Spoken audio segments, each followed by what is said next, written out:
Sizce ezan Türkçe okutulmalı mı? Bence anlaşılabilmesi için okutulmalı. Evet.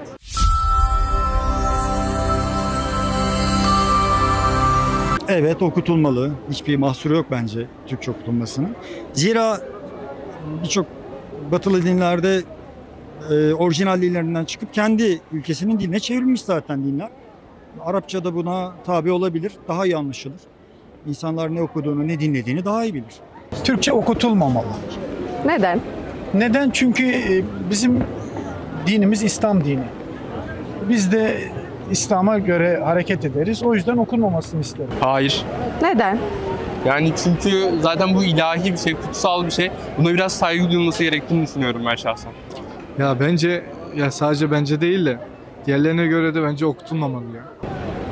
Türkçe okutulmamalı. Vallahi okunabilir.